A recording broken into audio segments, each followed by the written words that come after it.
Oke,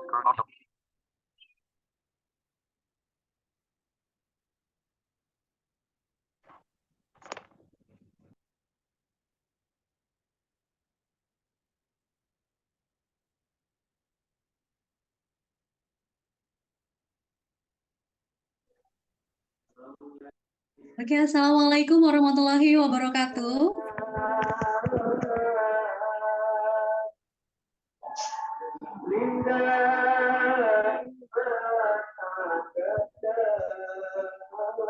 Assalamualaikum warahmatullahi wabarakatuh. Dari Karimun ke Canggu, cari ketan sama Mas Koswara. Daripada ngelamun di malam minggu, mending ikutan webinar Sehatara.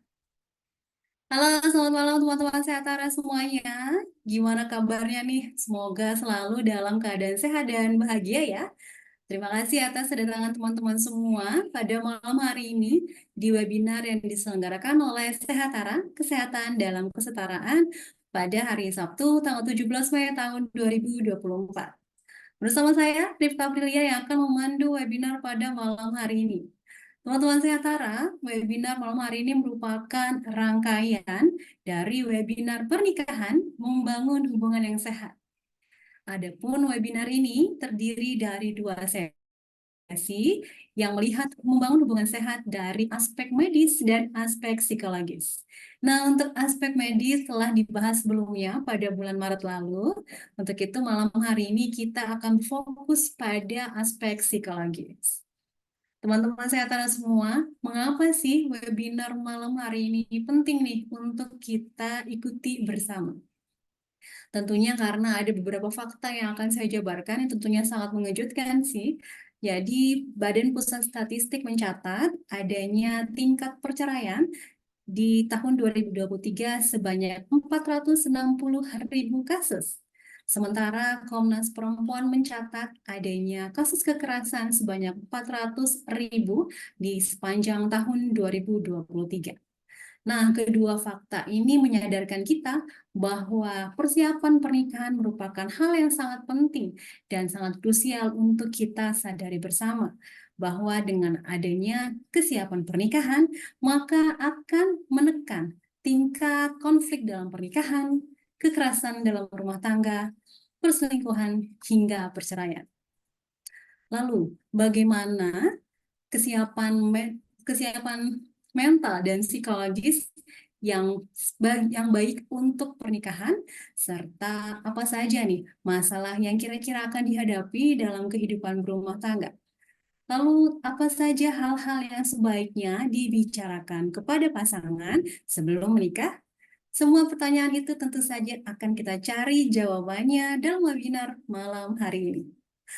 Namun sebelum kita melangkah lebih jauh ke dalam webinar Sehatara pada malam hari ini, saya akan membacakan terlebih dahulu tata tertib webinar pada malam hari ini. Teman-teman Sehatara dimohon untuk dapat menonaktifkan mikrofon dan kamera selama acara webinar berlangsung. Dan juga webinar malam hari ini memiliki dua sesi, yaitu sesi pemaparan materi dan tanya jawab. Nanti pada sesi tanya jawab, teman-teman diperkenankan untuk bertanya langsung nih dengan narasumber kita pada malam hari ini. Caranya dengan mengaktifkan fitur raise hand untuk dapat bertanya langsung, atau teman-teman juga dapat menuliskan pertanyaan di kolom chat. Baiklah teman-teman, tampaknya sudah nggak sabar lagi ya untuk mengikuti webinar malam hari ini, mengupas tuntas nih tema malam hari ini. Tentu saja kita telah kehadiran seorang narasumber yang sangat kompeten di bidangnya. Kita sapa langsung saja ya, yaitu Mas Asep Amin Koswara. Halo, selamat malam Mas Asep. Halo, selamat malam, Mbak Rifka.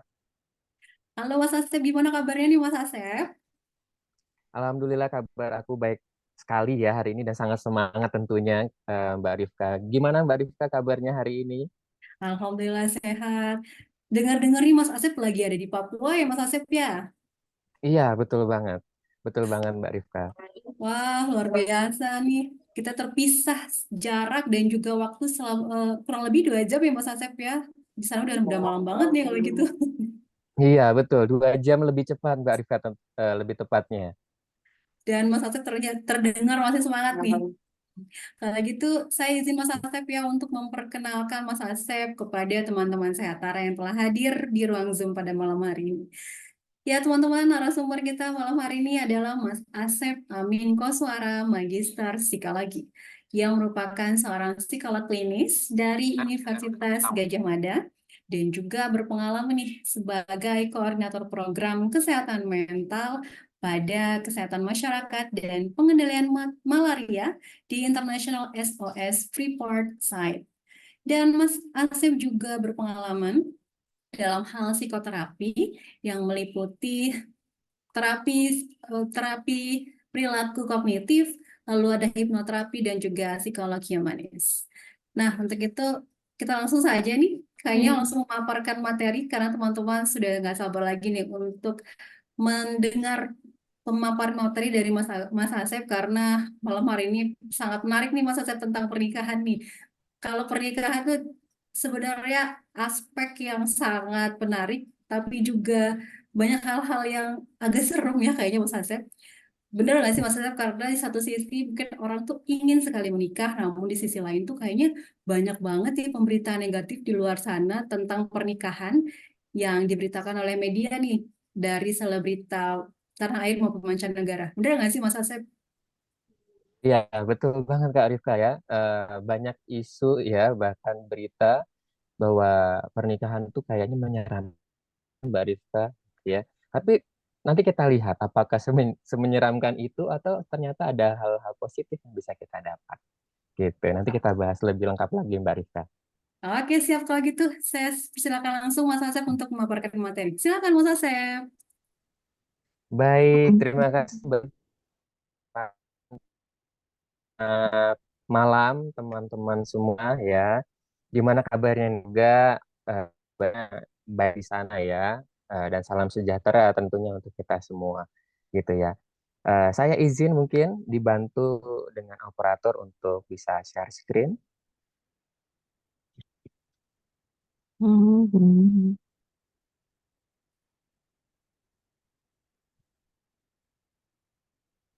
Oke, iya, kelihatan ya teman-teman semua. Oke, jadi izinkan ya saya teman-teman kita belajar sama-sama tentang pernikahan. Seperti apa yang Mbak sudah sampaikan ya teman-teman. Di sesi sebelumnya kita belajar tentang kesehatan medis dari pernikahan. Ya, hari ini kita belajar tentang kesiapan mentalnya gitu ya. Jadi biar lengkap nih teman-teman. Bagaimana sih kesiapan mental yang diperlukan gitu ya? Atau apa saja sih yang perlu kita obrolkan dengan pasangan atau bahkan sama keluarga gitu ya. Nah, ini kita bahas hari ini lebih lengkap lagi. Oke, di next.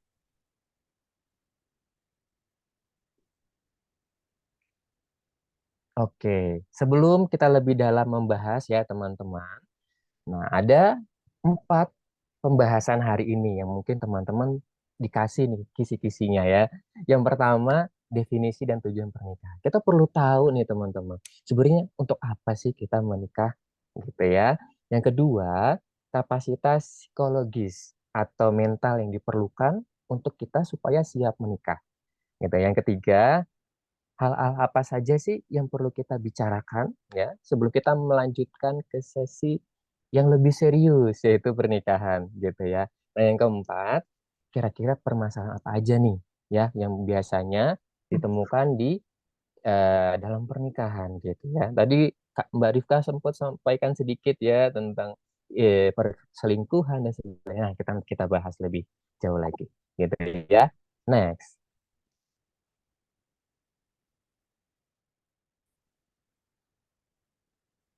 Oke, yang pertama adalah definisi atau tujuan pernikahan.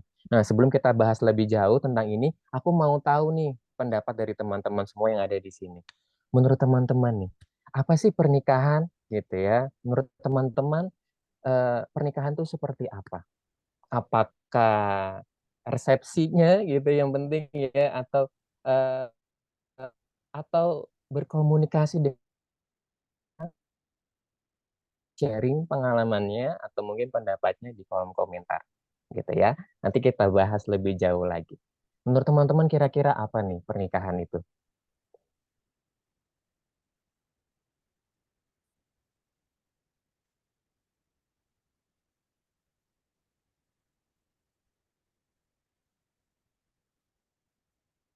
Oke. Ada yang mau sharing tentang pengalamannya atau mungkin pendapatnya di kolom komentar?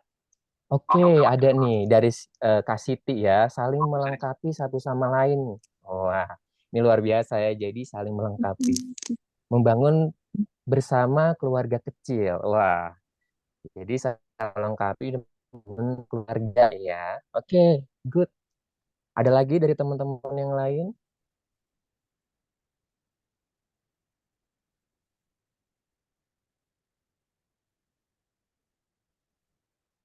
teman? Wah, nggak ada yang benar, nggak ada yang salah juga.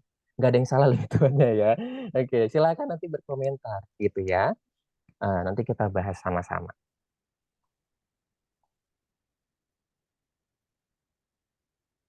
Oke, dari Cece nih, saling mendukung dan berkembang. Waduh, ya jadi saling mendukung mungkin ya dia pas saat-saat kita lagi rapuh ya, lagi butuh dukungan, lagi sedih ya, dan berkembang katanya. Ya, berkembang menjadi lebih baik mungkin ya, gitu. Ada yang lagi yang lain, teman-teman? Atau karena belum menikah nih, jadi belum tahu nih ya tujuannya dan apa sih sebenarnya pernikahan gitu. Dan nggak apa-apa juga, gitu ya. Oke, kita lanjut dulu aja ya. Oke, jadi teman-teman, sebelum kita pahami tentang apa sih definisi, apa sih tujuan dari pernikahan, kita harus tahu dulu bahwa setiap dari kita itu punya tahapan kehidupan. Ya, yang pertama kita lahir menjadi seorang bayi ya. Nah, di sini kita membangun kepercayaan dengan orang sekitar kita, orang tua kita gitu ya. Kemudian juga orang-orang yang ada di keluarga kita khususnya. Kayak gitu ya. Nah, kemudian di next.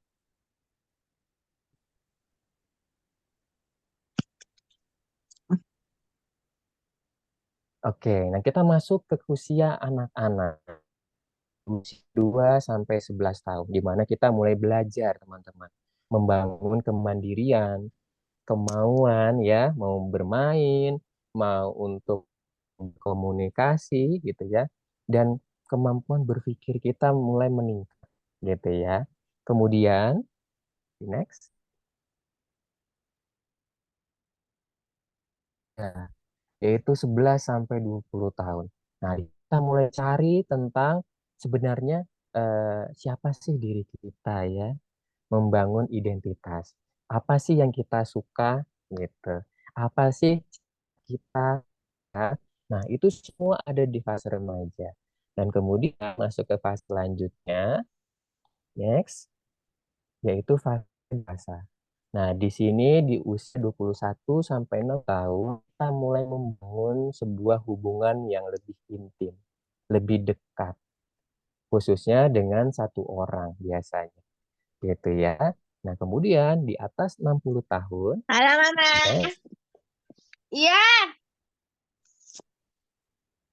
ini iya, adalah usia lansia, ya. Kalau di usia lansia, kita membangun kebermaknaan hidup. Gitu ya. Apa yang sudah kita capai gitu ya, bagaimana kehidupan kita dan sebagainya. Makanya kalau orang tua itu banyak untuk cerita, teman-teman. Nah, kenapa menikah? Di next. Nah, karena menikah adalah salah satu cara, oke, kembali. Ya, jadi seperti apa yang tadi teman Kak Siti sampaikan ya, menjalin hubungan yang lebih dekat dengan orang lain ya, saling support. Nah, salah satunya jadi suami istri. Nah, membangun sebuah keluarga. Artinya ada peran di sana gitu. Siapa yang mencari nafkah, siapa yang mengurus rumah gitu ya, dan termasuk membesarkan anak-anak gitu ya, atau keturunan gitu. Next. Nah, kalau menikah gitu ya, gimana sih Mas Asep tahapannya gitu ya? Nah, ternyata dalam menikah pun ada tahapannya teman-teman. Pertama adalah next. Ya, menjadi pengantin baru ya, lagi senang-senangnya nih, lagi happy gitu ya, lagi romantis-romantisnya gitu ya. Nah, kalau sudah biasanya masuk ke fase 2, yaitu punya anak teman-teman ya, lahiran gitu ya, di mana ini menjadi salah satu tantangan juga. Kemudian fase ketiga gitu ya, punya anak kecil. Ini juga salah satu yang punya tantangan juga gitu ya, punya anak yang baru tumbuh, lagi aktif gitu ya. Wah, ini sama-sama repot biasanya. Nah, repot menjadi bapak ibunya biasanya gitu ya, tapi keluarga besarnya juga ikutan repot gitu ya, teman-teman. Nah, kemudian masuk ke fase 4, yaitu fase punya anak remaja. Ini juga nggak kalah menantangnya nih, teman-teman. Ya, punya anak yang sudah besar ya, sudah mulai menjalin pertemanan dengan banyak orang, bahkan sudah mengenal namanya pacaran, ya, cinta dan sebagainya. Itu tantangan gitu ya.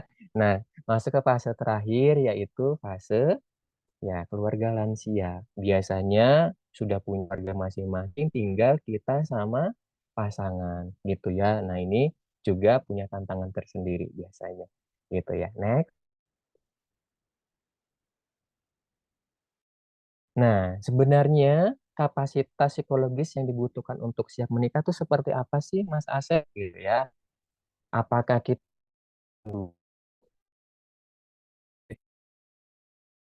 gitu ya. Next.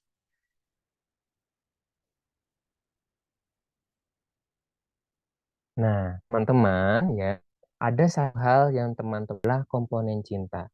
Ini adalah 3 komponen yang baiknya ada sebelum menikah, gitu ya. Pertama, hasrat atau ketertarikan. Ini biasanya hal-hal yang berkaitan dengan fisik teman-teman. Ya, ya 24 jam ketemu terus gitu ya. Nah, kemudian ada sentuhan fisik, pegangan tangan dan sebagainya di taraf tertentu gitu ya. Nah, kemudian juga ada ketertarikan dengan penampilan ya. Nggak harus melulu tentang cantik ataupun tampan teman-teman. Kadang ada yang lesung pipitnya lucu gitu ya. Ada yang